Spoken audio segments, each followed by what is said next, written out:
Bismillahirrahmanirrahim. Assalamualaikum warahmatullahi wabarakatuh. Alhamdulillahirabbil alamin wa bihi nasta'inu ala umuri dunya waddin. Asyhadu an la ilaha illallah wahdahu la syarikalah wa asyhadu anna sayyidana Muhammadan abduhu wa rasuluh sallallahu alaihi wa ala alihi wa ashabihi wa man tabi'ahum bi ihsanin ila yaumiddin. Amma ba'du, hadratul afadhil, para hadirin hadirat, para bapak dan ibu sekalian yang dimuliakan Allah Subhanahu wa taala. Insyaallah malam ini Allah berikan kita rezeki untuk kembali mengkaji kitab Tauhid karangan Syekh Muhammad bin Abdul Wahab, yang dimana karangan-karangan beliau itu cukup terkenal, cukup banyak dimanfaatkan oleh para ulama untuk menjelaskan agama Islam. Beliau wafat tahun 1206 Hijriah, yang artinya beliau masih dekat dengan zaman yang hari ini kita hidup di dalamnya. Apa manfaat kita membaca kitab-kitab karangan karya tulis para ulama yang hidup sezaman dengan kita? Tentu manfaatnya adalah relevansi masalah-masalah yang beliau temukan semasa hidup beliau cenderung relatif sama dengan apa yang kita lihat hari ini. Dan setelah 2 abad, bahkan masuk abad ketiga beliau meninggal, bukunya masih terus dikaji di berbagai negara. Artinya tanda bahwa ternyata ilmu yang beliau tulis benar-benar manfaat dan juga bisa dipertanggungjawabkan dengan standar ilmu pengetahuan. Kitab Tauhid ini judulnya adalah Tauhid, yang biasanya domainnya adalah ilmu akidah. Jadi dalam Islam, seorang muslim selayaknya belajar tentang rukun iman atau akidah, lalu rukun Islam atau fikih, dan juga ihsan, bagaimana belajar tentang ikhlas agar selalu dapat menghadirkan ikhlas itu dalam setiap amal perbuatannya. Dalam pembahasan akidah ada pembahasan-pembahasan yang sebenarnya beririsan dengan fikih. Lalu pembahasan fikih itu jika dilakukan dengan sikap dan kondisi tertentu bisa mengurangi keimanan, bahkan jatuh ke dalam syirik besar sampai keluar dari agama Islam. Begitulah pendapat Ahlus Sunnah wal Jamaah yang mengatakan bahwa keimanan seseorang itu kadang naik, kadang turun, kadang semangatnya luar biasa, kadang juga malasnya nggak tahu kenapa. Itulah yang kemudian ketika Abu Bakar As-Siddiq bertemu dengan Hanzalah, salah satu sekretaris penulis wahyu Nabi SAW, pada hari itu lalu Hanzalah curhat kepada Abu Bakar dan berkata, nafaqah Hanzalah, kayaknya saya telah menjadi orang munafik. Loh, kok bisa? Karena ketika saya ngaji sama Nabi SAW, seakan-akan surga neraka itu ada di depan mata. Tapi ketika pulang ke rumah, sibuk dengan keluarga dan harta, bayangan surga dan neraka itu lalu pudar dan hilang. Saat itu Hanzalah mengira jangan-jangan saya telah jatuh dalam sifat orang-orang munafik. Abu Bakar yang mendengar curhatannya lalu merasa hal yang serupa. Loh, kok sama? Saya juga seperti kamu. Jangan-jangan saya juga munafik. Coba kita datang konsultasi kepada Nabi SAW. Sampai di hadapan Nabi, kemudian mereka curhat. Nabi lalu menanggapi bahwa sungguh jika kalian imannya terus ajeg, terus tinggi, seperti kalian berada di hadapanku, maka para malaikat akan turun dan menyalami kalian di jalan di bumi. Kalau kalian terus imannya tinggi terus. Realitanya namanya manusia itu kadang semangat, kadang malas. Kadang imannya naik begitu tinggi, kadang juga turun drastis. Maka cara kita agar tetap istiqomah adalah harus punya wirid, aktivitas, rutinitas taat ibadah kepada Allah Subhanahu wa taala, karena iman itu akan terus bertambah dengan taat dan berkurang dengan maksiat. Kitab tauhid ini temanya adalah masalah fikih yang dia bersinggungan langsung dengan akidah. Apa maksudnya bersinggungan langsung? Bisa mengurangi iman, bahkan bisa menyebabkan orang masuk dalam syirik besar, sampai kemudian menyebabkan dia batal keislamannya. Sehingga nanti walaupun contoh-contohnya yang disebutkan itu fikih berupa sholat menghadap kuburan, istighosah, tabarukan, hukum punya jimat, itu semua hukum fikih. Boleh apa enggak boleh, haram apa makruh. Tetapi perbuatan-perbuatan itu pinggir jurang, berarti fikih yang pinggir jurang. Jadi kalau kleru-kleru nyemplung, kleru-kleru jatuh ke syirik besar. Jadi memang ini bagian dari dakwah beliau yang progresif, di mana sebelum beliau memang belum banyak buku akidah, tetapi di dalamnya isinya adalah masalah-masalah fikih. Sehingga sampai sekarang bukunya terus dikaji karena penuh dengan manfaat. Ini saya kembali mengingatkan karena kita sudah cukup lama liburan, dan tadi saya izin ke panitia sisa waktu ke Isya 40 menit, terus kita genepkan 60 menit, jadi nanti agak mundur Isyanya, nggak apa-apa biar genep 60 menit satu jam. Insya Allah betul nama-nama. Kalau yang punya hajat dan mau pamit duluan, nggih monggo kerso, nggak apa-apa. Cuman kalau hanya 40 menit itu kayaknya banyak yang terhambat nanti. Banyak yang terhambat. Malam ini kita akan berbicara tentang sesuai flyer yang panjenengan dapatkan, napa niku? Upaya Nabi dalam menjaga kemurnian tauhid. Nabi SAW mengabarkan bahwa umatnya nanti ada sebagian yang kemudian jatuh dalam kesyirikan. Padahal ada redaksi lain yang kemudian berbunyi bahwa umatnya tidak akan jatuh dalam syirik. Nah, untuk mengkompromikan dua berita ini, maksudnya jatuh dalam syirik adalah sebagian oknum ya yang jatuh dalam syirik. Sedangkan berita tentang umat Nabi tidak akan jatuh dalam syirik, maknanya semuanya, tidak mungkin semuanya jatuh dalam syirik. Jadi memang tema pertama kita akan fokus, ini tema hari ini. Yang pertama tentang ada dari umat Nabi Muhammad SAW yang jatuh dalam syirik.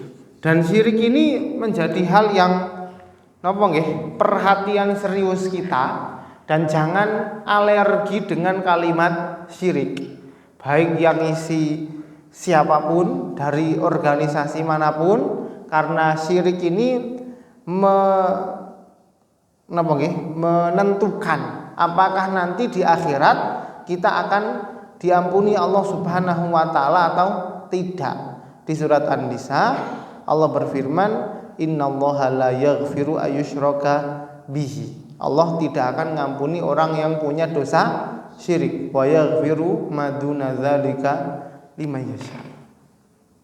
Di akhirat nanti regulasi pengadilan akhirat itu ada dua.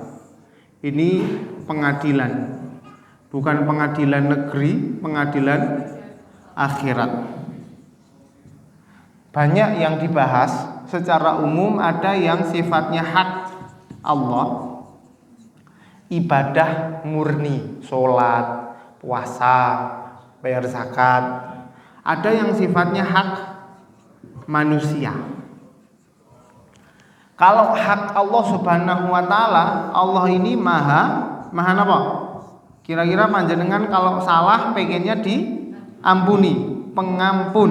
Allah ini maha pengampun. Jadi semua dosa ada kecuali. Kecualinya itu syirik. Nah, ini yang menjadi repot. Semua dosa kecuali syirik punya potensi besar untuk diampuni Allah Subhanahu wa taala.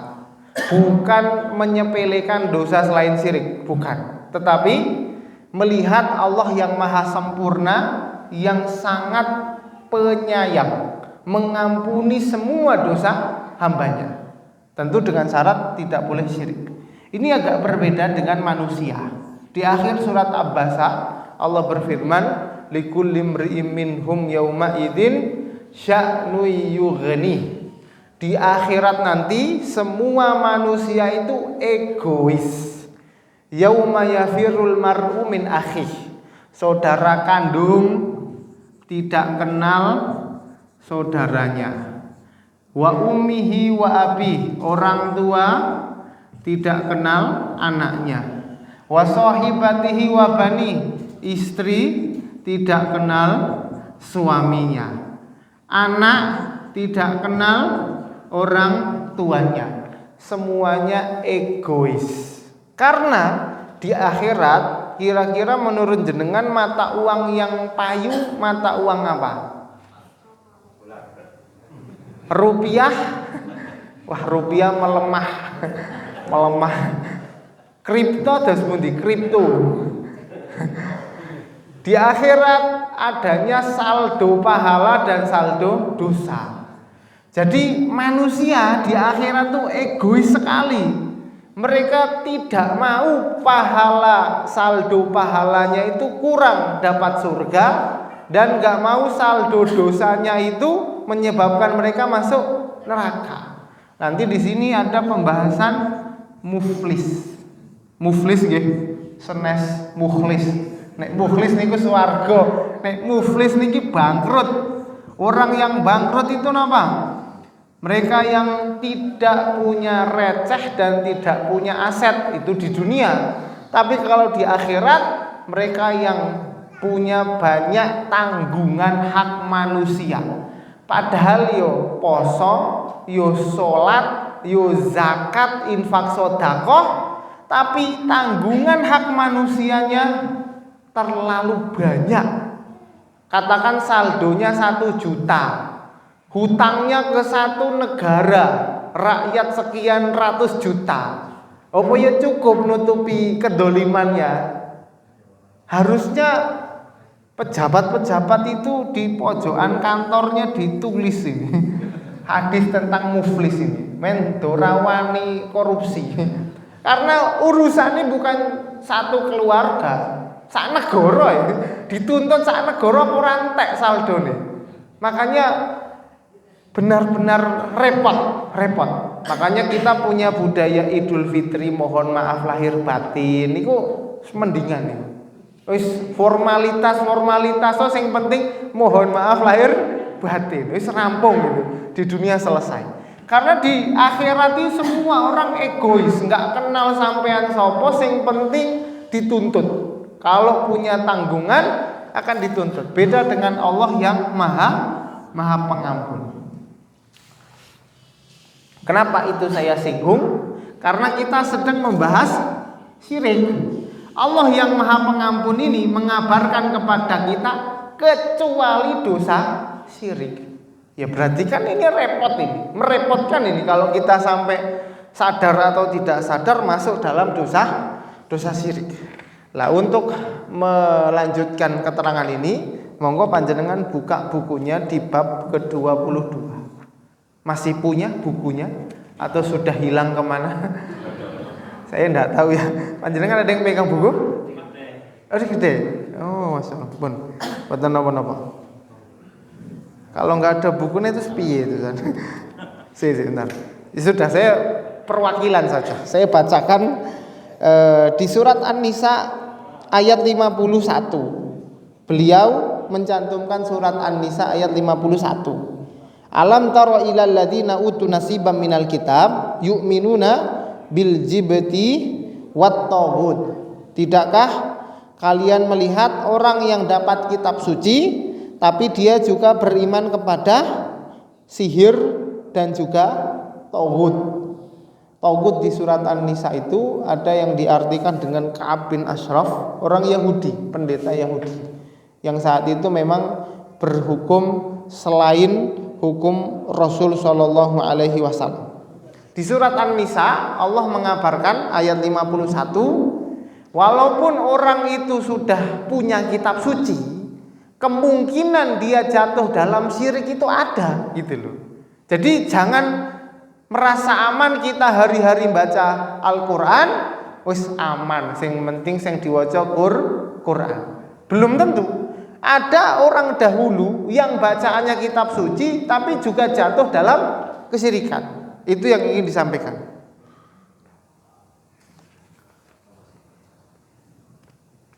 Di surat Al-Kahfi ayat 21, beliau mencantumkan ayat 21 surat Al-Kahfi.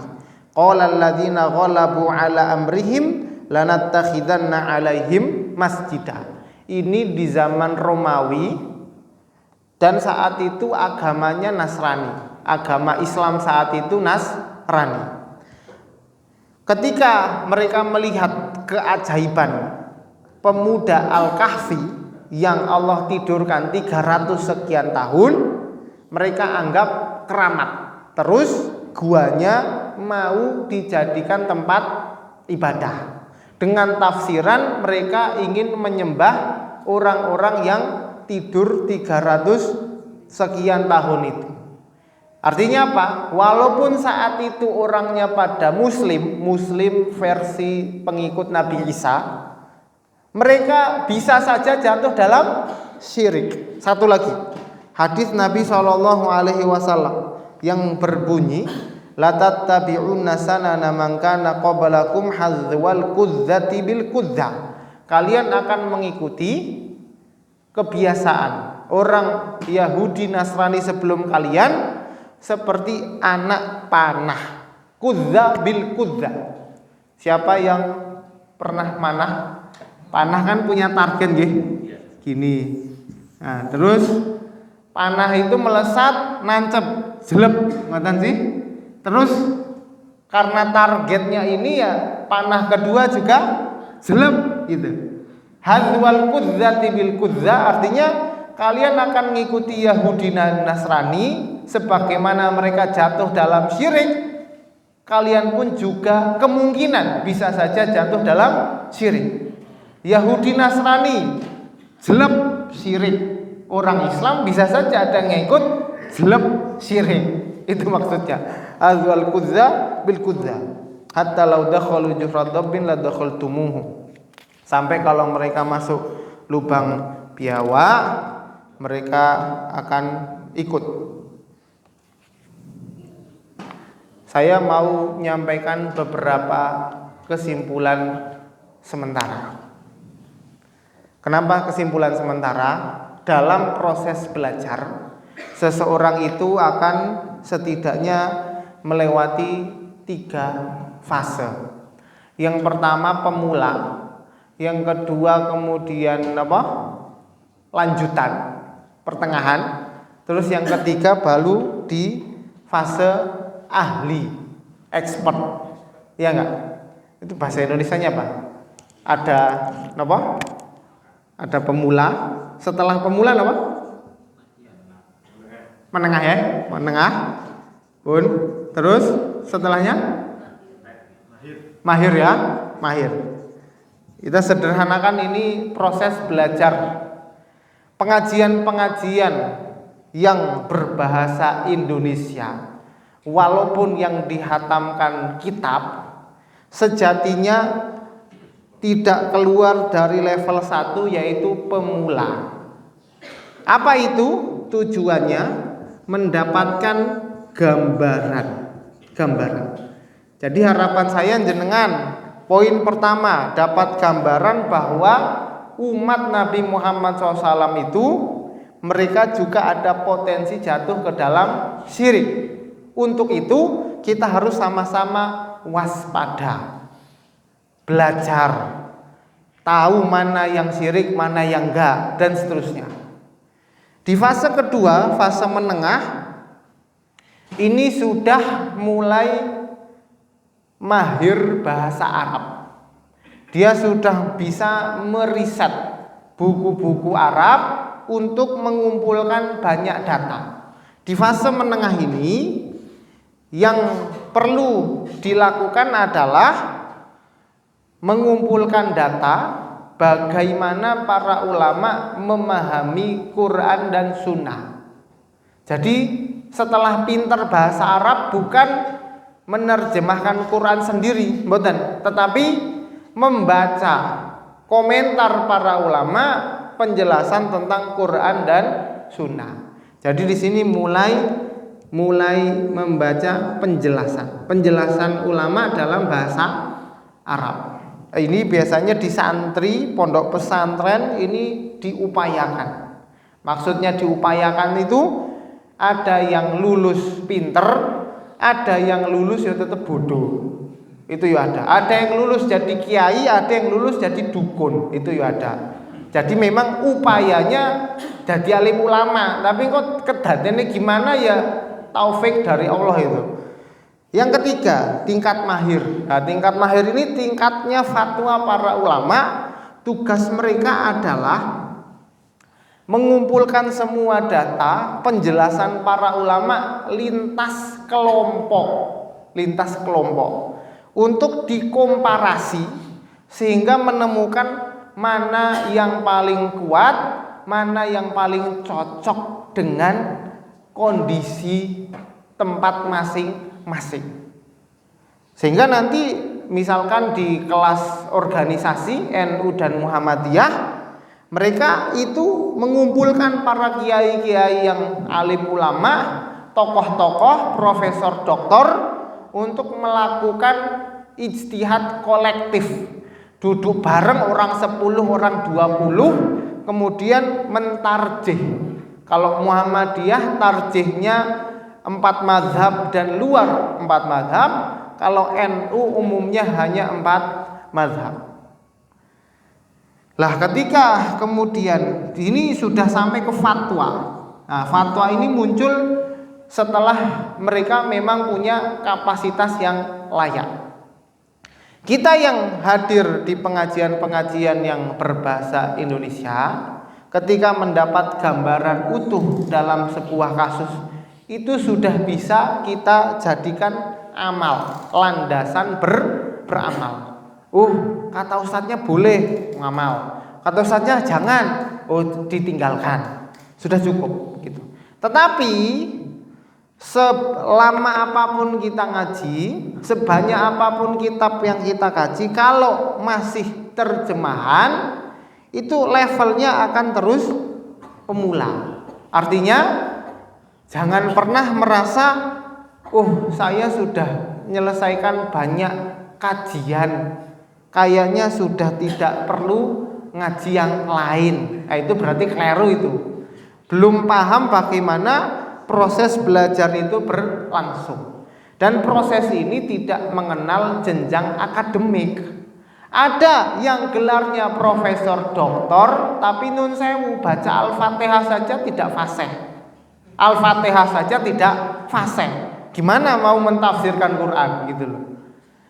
Tapi sebaliknya ada kiai-kiai yang bangku sekolah itu tidak pernah menempuh dunia akademik, tetapi pendapat beliau itu diambil sebagai fatwa. Artinya apa? Untuk belajar ilmu agama semua orang punya kesempatan. Kenapa ini saya sampaikan? Karena berikutnya kita akan membahas beberapa kasus yang lebih sensitif. Kalau ini kan cuman syirik secara umum. Tema berikutnya yang akan kita bahas adalah tentang sihir. Apa enggak medeni sihir? Sihir.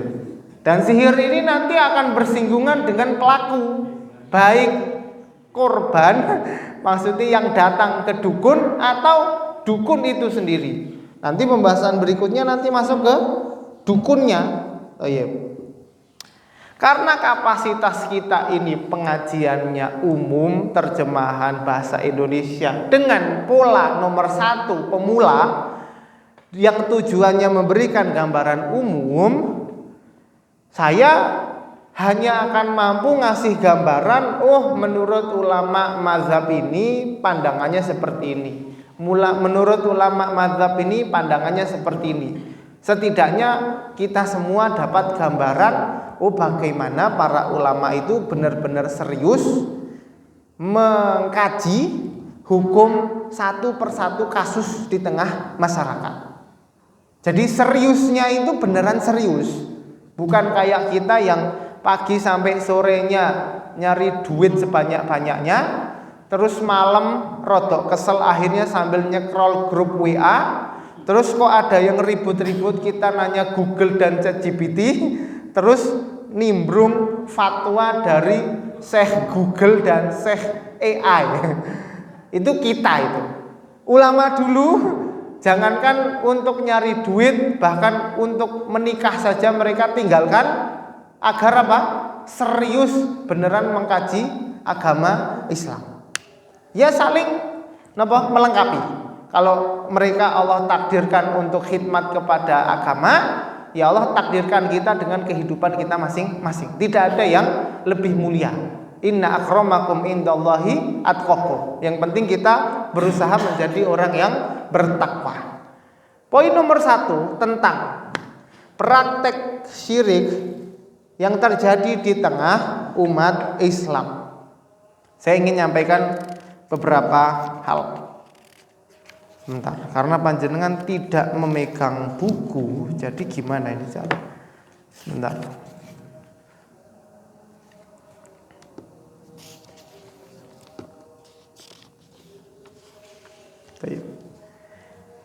Di kitab ini Syekh Muhammad bin Abdul Wahab menyampaikan sebuah hadis di mana Nabi Shallallahu Alaihi Wasallam bersabda. Ini saya bacakan, terus saya terjemahkan biar panjenengan dapat gambarannya.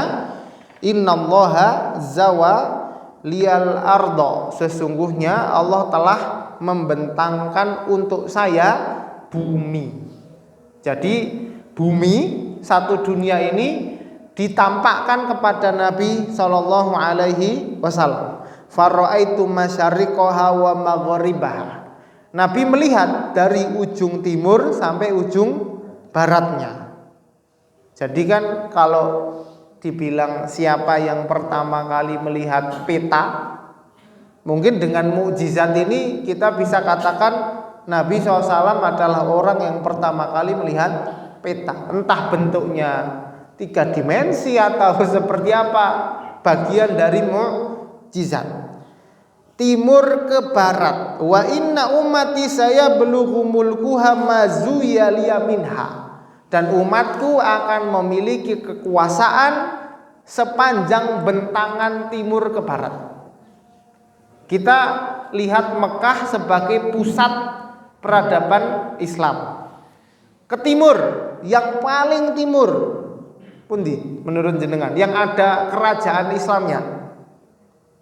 Paling timur Ka'bah, Mekah. Paling timur ketemunya harusnya Indonesia, harusnya. Indonesia itu sampai ke Ternate Tidore, sampai ke Papua, sampai di tempat bapak saya di Flores Timur, itu kerajaan Islam dari Makassar, itu masih ada bekasnya.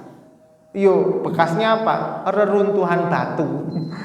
Nek orangnya macam-macam. Tapi bekas kerajaan Islam itu kelihatan. Artinya Islam yang ada di Indonesia itu benar-benar mapan. Kalau Cina itu kan yang kita dengar hanya daerah barat, Turkistan, Xinjiang, yang kemarin kita dengar mereka didolimi. Sisanya kan belum. Yang benar-benar mapan justru di daerah Nusantara. Yo Indonesia, Brunei, Filipina, Malaysia dan sekitarnya. Kalau ke barat, paling barat sampai ke Andalus, Spanyol. Dan seperti itulah bentangan kekuasaan Islam horizontal dari timur ke barat menyebar. Masya Allah, dipimpin satu khalifah, dipimpin Amirul Mukminin. Satu dunia dipimpin oleh kaum muslimin. Wa utitul kanzaini, saya diberikan dua perbendaharaan al-ahmar wal abyad. Biasanya kalau pas 17 Agustusan saya suka lihat ada yang posting ini. Nabi SAW diberikan dua perbendaharaan warna merah dan putih. Terus dicocok logikan dengan bendera merah putih. Yuk pinter netizen itu. Kanz ahmar wal abyad ini kata para ulama Romawi dan Persia. Artinya Nabi diberikan kekuasaan berhasil menaklukkan Romawi dan Persia. Ada ulama lain yang ngomentari bahwa ini maksudnya emas dan perak. Wa ini sa'altu rabbi li ummati alla yuhlikaha bisanatin ammah. Saya minta kepada Allah agar umatku tidak meninggal dengan wabah penyakit, meninggal semuanya. Wa alla yusallitu alaihim aduwan min siwa anfusihim, dan agar tidak dijajah oleh musuh kecuali dari golongan mereka sendiri.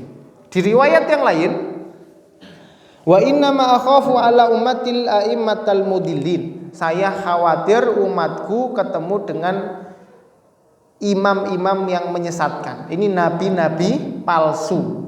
Wa idza waqa'a alaihim musayf lam yurfa ila yaumil qiyamah. Jika terjadi pertumpahan darah tidak akan diangkat sampai hari kiamat. Wala taqumu sa'ah hatta yalhaqu hayyun min ummati bil musyrikin. Tidak akan terjadi kiamat sampai ada suatu kaum bertemu dengan orang-orang musyrik. Wa hatta ta'budu fi amun min ummatil authan, dan sampai ada kelompok yang menyembah berhala. Intinya ini Nabi SAW mengkhawatirkan kalau terjadi ini dan itu. Dan di akhir zaman ternyata kita melihat beberapa hal itu terjadi, termasuk di dalamnya tentang apa ada yang menyembah selain Allah Subhanahu wa ta'ala. Di bab ke-22 ini juga Nabi SAW berbicara tentang tatoyur dan sihir. Saya bacakan tatoyur dan sihir. Ini masuk ke nomor 2. Wali Ahmad bin Hadits Ibni Amr man raddathu tayratu an hajatihi faqad asyraka. Barang siapa yang tidak jadi hajatan karena burung, maka dia telah syirik. Tatoyur itu khurafat, seperti misalkan kalau burungnya mabur ke kanan berarti positif, kalau maburnya ke kiri berarti negatif. Oh, ini kalau tekeknya bunyi berarti kepiye, kalau cecaknya bunyi berarti kepiye. Faqad asyraka, dia sungguh telah jatuh dalam syirik. Fama kafaratu dzalika ya Rasulullah qala taqul Allahumma la khaira illa khairuk. Kita harus kembali kepada Allah, tidak ada kebaikan dan keburukan kecuali dari Allah Subhanahu wa taala. Menurut mazhab Hambali, yang namanya tatoyur itu masuk syirik asghar. Syirik asghar itu maksudnya dosa besar. Kita punya klasifikasi, ada dosa kecil, ada dosa besar, ada syirik kecil, ada syirik besar.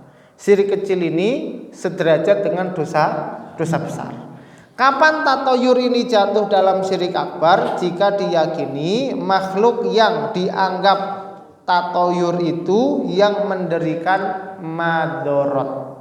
Misalkan motoran dilangkai kucing ndas ireng, dilangkai kucing, terus waduh ciloko ini. Tatoyur seperti itu dosa. Kenapa? Karena tidak ada manfaat dan madorot kecuali takdir Allah. Kalau ada orang sampai kemudian, wah ini pasti sial, ini pasti celaka karena dilangkahi hewan itu baru jatuh dalam syirik besar. Bentar, lanjut. Syekh Muhammad bin Abdul Wahab juga menyinggung perkataan Umar bahwa al-jibtu adalah sihir dan tohut adalah setan. Panjenengan nanti dalam kesimpulannya, sihir itu ada pembahasan tentang bagaimana hukum sihir yang dibalas dengan sihir. Jadi sihir itu adalah sikap seorang manusia di mana mereka melakukan sesuatu untuk mendapatkan sesuatu dengan pertolongan jin atau sejenisnya.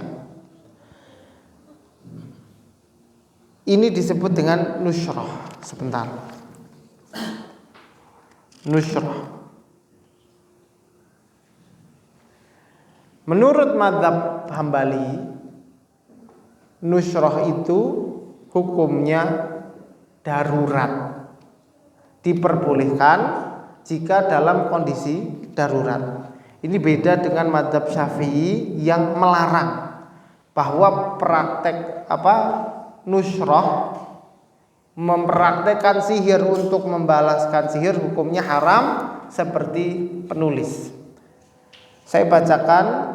Menurut mazhab Hambali, praktek sihir haram serta merupakan syirik akbar kecuali bila sihirnya hanya menggunakan asap atau hanya menyuruh jin. Di sini mulai masuk pembahasan tentang sihir, di mana prakteknya dalam mazhab Hambali dan Syafi'i punya pendekatan yang berbeda. Ulama Hambali punya redaksi haram. Artinya apa? Karena perbuatan sihir itu sangat rentan membuat orang masuk ke dalam syirik besar. Berbeda dengan mazhab Syafi'i yang kemudian merinci. Apa makna merinci? Jika sihirnya itu sampai menolak Al-Quran, maka dia haram. Jika sihirnya itu hanya tipu daya seperti menggunakan asap atau dia melakukan trik tertentu, maka tidak jatuh dalam keharaman. Nanti dalam prakteknya panjenengan buka bab ke-24. Babu bayani syai'in min anwa'i sihri. Yang pegang bukunya bisa lihat bab ke-24, penjelasan seputar macam-macam sihir. Macam-macam sihir. Dari sini kita tahu bahwa Syekh Muhammad bin Abdul Wahab tidak kemudian memukul rata bahwa semua sihir itu haram. Karena nanti ada perkara-perkara yang oleh Nabi disebut sebagai sihir tetapi tidak haram. Seperti wa inna minal bayani lasihr. Sesungguhnya bagian dari pidato, orasinya seseorang itu mengandung sihir. An Jabirin anna Rasulullah SAW su'ila anin nusyrati faqala hiya min amali syaitan. Nabi SAW ditanya tentang nusyrah. Nusyrah adalah membalas sihir dengan sihir. Kata Nabi, dia termasuk perbuatan setan. Su'ila Ahmad anha faqala Ibnu Mas'ud yakrahu hadza kullah. An Ibnu Abbasin qala Rasulullah sallallahu alaihi wasallam manikta basa syu'batan minan nujum. Barang siapa yang mempelajari sebagian ilmu nujum. Ilmu nujum ini hari ini mungkin kita kenal dengan astrologi. Astrologi itu ilmu membaca bintang untuk memprediksi masa depan atau meramal. Yang dulunya dipelajari dalam ilmu astronomi. Sekarang dipisah, astronomi itu yang disebut dengan ilmu falak untuk arah kiblat, waktu sholat, nggih, penentuan awal bulan. Faqad tabasa syu'batan minas sihri zada mazada. Orang yang mempelajari astrologi, dia telah belajar bagian dari sihir.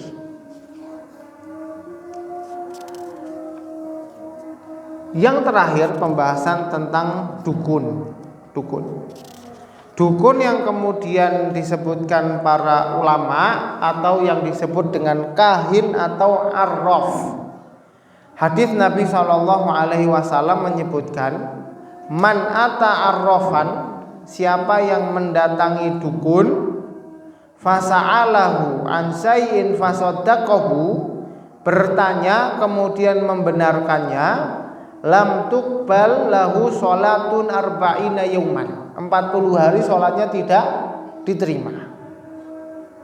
Tidak diterima itu maksudnya pahalanya.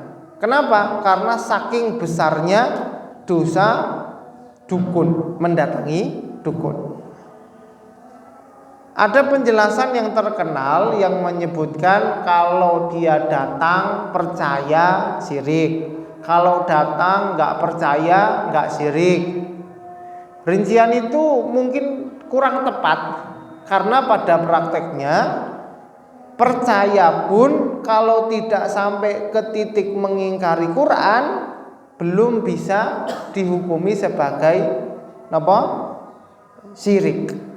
Beda antara haram dengan syirik. Perbuatannya tetap haram, tapi apakah yang haram itu pasti jatuh dalam syirik? Jawabannya belum tentu.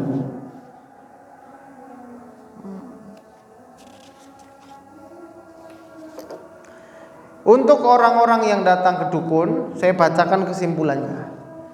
Menurut mazhab Hambali, orang yang datang kepada dukun haram jika tidak percaya, syirik jika percaya.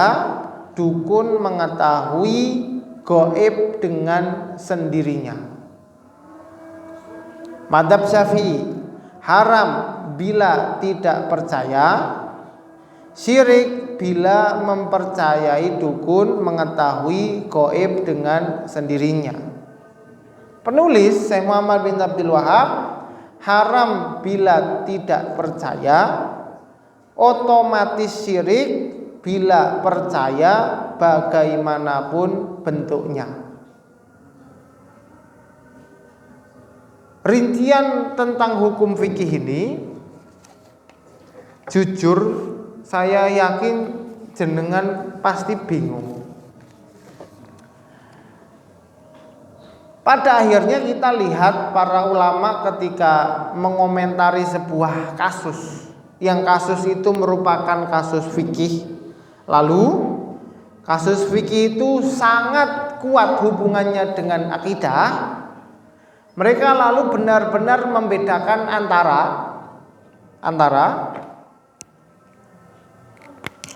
perbuatan melakukannya yang nanti akan dihukumi kalau maksiat itu haram, dengan pelaku, orang yang melakukan perbuatan tersebut, dengan rincian jika mereka mengingkari Quran atau tidak mengingkari, dengan rincian meyakini itu mendatangkan mudarat langsung atau tidak mendatangkan mudarat.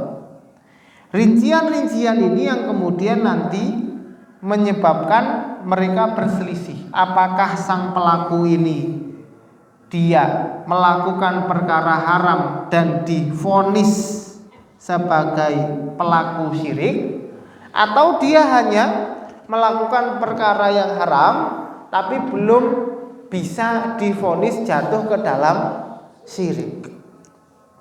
Ngoten nggih? Kesimpulan yang bisa kita lihat, kitab Tauhid karangan Syekh Muhammad bin Abdul Wahab ini berbicara tentang fikih yang mepet jurang, fikih yang kemudian beririsan kuat dengan akidah, yang bisa mengurangi iman, bisa membawa kepada syirik akbar, bahkan bisa membatalkan keislaman. Malam ini kita menyinggung 3 tema. Yang pertama tentang potensi umat Nabi Muhammad SAW yang bisa melakukan kesyirikan. Yang kedua, pembahasan tentang sihir. Yang ketiga, pembahasan tentang dukun. Orang yang kemudian melakukan sihir yang dia itu jelas-jelas bertentangan dengan Quran, maka hukumnya haram. Tapi ada beberapa bagian yang kemudian itu jika dilakukan belum sampai kemudian kepada syirik besar. Begitu juga dukun. Yang menarik sebagai penutup, mazhab Hambali dan mazhab Syafi'i itu mereka berbeda pendapat tentang dukun yang bertaubat. Orang yang menggunakan sihir kemudian bertaubat. Dalam mazhab Hambali, taubat mereka tidak diterima dan mereka langsung dihukum mati, orang yang melakukan sihir. Kenapa? Karena praktisi sihir itu tidak kelihatan, sehingga ketika dia ngaku bertobat pun kita nggak bisa jamin apakah dia benar-benar tobat atau tidak. Kenapa ulama Hambali langsung menghukuminya dengan hukuman mati? Karena mereka punya prinsip tindakan preventif, jadi mencegah agar timbul kerusakan selanjutnya. Beda dengan mazhab Syafi'i. Mazhab Syafi'i buat dukun-dukun yang tobat, dilihat dukunnya itu sudah sampai bunuh orang apa belum. Kalau belum sampai bunuh orang, cuman ngapusi saja biar dapat duit, itu tetap diterima tobatnya dan tetap diperintahkan untuk kembalikan harta yang diambil dengan cara yang tidak halal.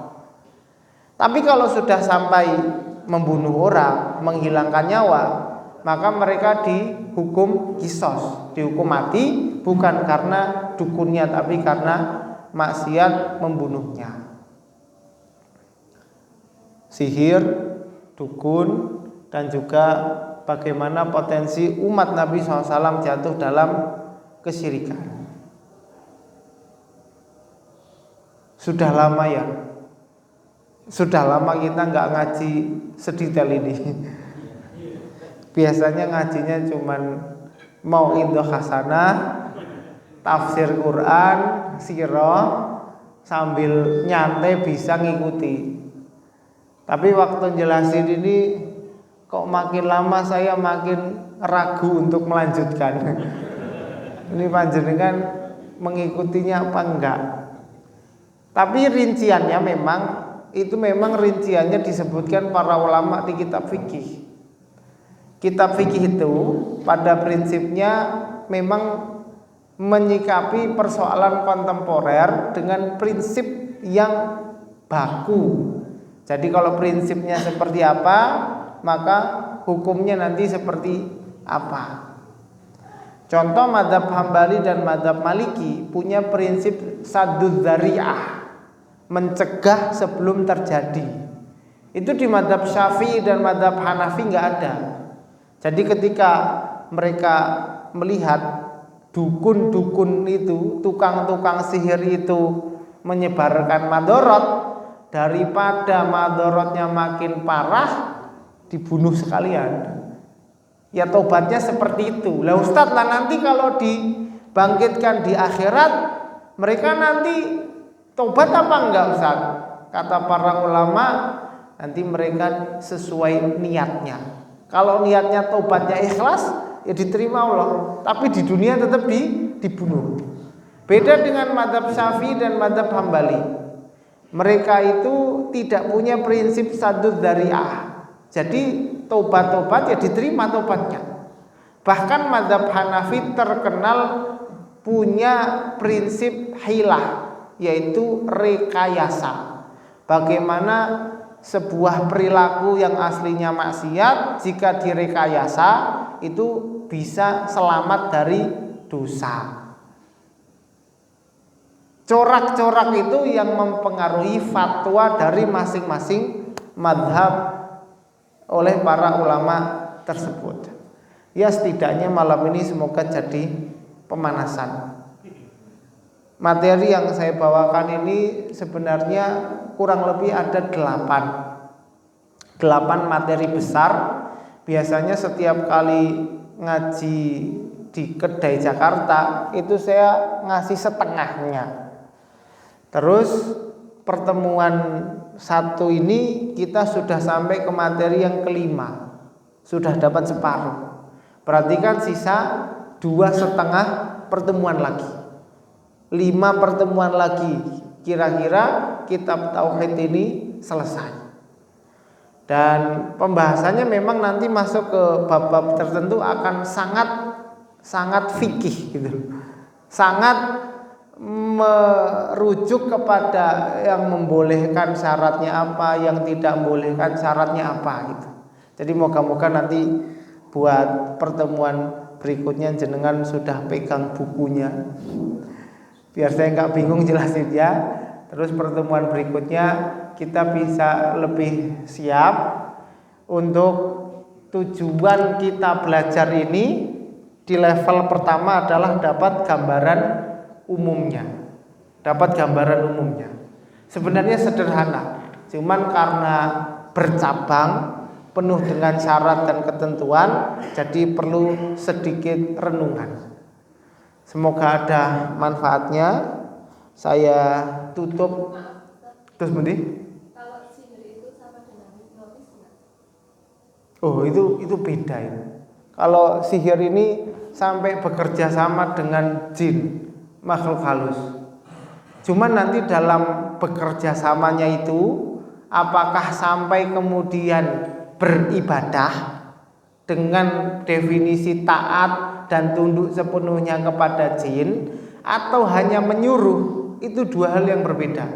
Tapi para dukun sihir yang kemudian dihukum sebagai dosa haram, kemudian syirik akbar, mereka yang interaksi dengan jin yang dolim, yang kafir, itu sampai di titik menyalahi kodratnya sebagai jin dan manusia.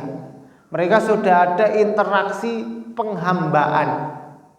Kembali ke definisi ibadah, hanya tunduk dan taat kepada Allah. Panjenengan pernah baca sejarah mistik kejawen? Ya, tentang nopo jimat, dukun, nopo meleh? Pesugihan, nggih. Ada pesugihan apa kolor ijo, ada pesugihan sate gagak, ada pesugihan macam-macam sih, macam-macam. Yang paling dekat di Banjar itu yang terkenal kolor ijo. Zaman dulu, zaman sekarang sudah banyak CCTV, kayaknya resikonya semakin besar. Resiko semakin besar. Tapi pesugihan itu kan bagian dari sihir dan perdukunan.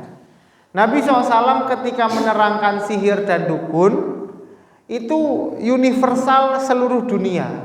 Nah, ketika ada bagian kerjasama kesepakatan, saya melakukan ritual ini nanti dapat hal tertentu, nah itu sudah masuk ke titik penghambaan. Itulah syirik besarnya. Kalau sekedar dukun yang main trik dan sulap, ya itu mah bukan syirik, itu hanya tipu-tipu saja. Kalau misalkan ngomongnya dukun yang dibakar menyan, tapi sebenarnya dia dodolan herbal, ya itu juga bukan syirik besar. Saya mau jelasin lebih detail ini, saya ragu. Panjenengan tahu dukun itu punya persatuan dukun nasional, dan ketika ditemui aslinya mereka itu dodolan obat, hanya memang casingnya itu dukun. Gitu loh. Status sosialnya itu dukun, marketingnya ben payu gitu loh. Tapi kalau dilihat prakteknya, mereka nggak ada hubungannya sama jin, pesugihan nggak ada. Lah untuk sampai membedakan itu kan rada repot. Rada repot. Jadi sihir, dukun yang dihukumi para ulama itu haram, yang dihukumi sampai syirik besar, itu interaksi manusia dengan jin yang sampai ke tahap penghambaan. Ada perjanjian tertentu setelah melakukan ritual tertentu sehingga mendapatkan sesuatu. Itu kan yang idealnya syirik gitu loh. Ada yang nyerempet-nyerempet seperti tadi, nek misalkan kucingnya lewat terus meyakini bahwa wah bakal sial ini, itu juga nyerempet-nyerempet gitu. Jadi semoga nanti di pertemuan berikutnya saya bisa nyiapkan materi lebih baik dari ini, panjenengan bisa nyiapkan bukunya biar bisa ngikutin apa yang saya baca. Karena saya rasa kalau saya bacakan semuanya tidak begitu efektif. Ditinggal nanti saya. Jadi sudah apa adanya gini dulu, nanti pertemuan berikutnya kalau butuh diulang saya ulang sambil nambah materi berikutnya. Cuman tetap materi saya ada 8, setiap kali pertemuan saya kasih separuh, jadi kurang lebih harusnya ada 16 pertemuan kita ngatamin kitab tauhid. Dan insya Allah tetap di level pemula. Insya Allah tetap di level pemula, tidak terus sing pembahasannya dake-dake, sing angel-angel, wis apa adanya seperti inilah. Saya tadi mau tutup dengan sebuah pesan untuk saya pribadi dan panjenengan yang mendengar, bahwa Nabi SAW dalam sebuah hadis menyebutkan 3 modal utama orang yang semua lahir di dunia mendapatkannya. Kita katakan privilege lah. 3 modal utama ini. 1 adalah umur, usia, waktu. Yang kedua, harta yang Allah titipkan. Yang ketiga, ilmu. Semua orang yang lahir di dunia, mereka itu Allah berikan waktu, usia, Allah berikan harta. Harta itu apapun yang bisa diuangkan. Wis punyanya 1 baju ini nek bisa diuangkan, ya itulah harta. Terus ilmu pengetahuan. 3 ini yang kata Nabi SAW dalam riwayat Sunan At-Tirmidzi dan Abu Dawud, la tazulu qadama 'abdin yaumal qiyamati hatta yus'al an arba'. Tidak akan bergeser kaki seseorang di hari kiamat sampai ditanya tentang 4 hal. 4 hal ini 2-nya tentang umur. An umrihi fima afna wa an syababihi fima abla. Umurnya dipakai buat apa? Lalu usia muda itu umur balik sampai 40 tahun. Berarti saya dan panjenengan semua ini masih muda-muda. Mungkin dominannya, kecuali yang sudah tidak muda. Lajeng wa'an malihi, hartanya, min aina iktasabahu wa fima anfaqah. Inputnya dari mana, outputnya kemana. Ini harta. Terus wa'an ilmihi fima amila fihi, dan ilmunya sudah dipraktekkan atau belum. Maka lewat pengajian ini saya pesen, tolong di-sharing ke semua orang yang kita kenal dan kita sayangi, bahwa di akhirat itu nanti ada pengadilan yang akan dipimpin oleh Allah Subhanahu wa taala yang Maha Adil, dan di sana akan ditanyakan semua yang kita punya. 3 ini. Jadi di akhirat tidak hanya ditanya kamu sholat enggak, kamu puasa enggak, kamu udah bayar zakat belum.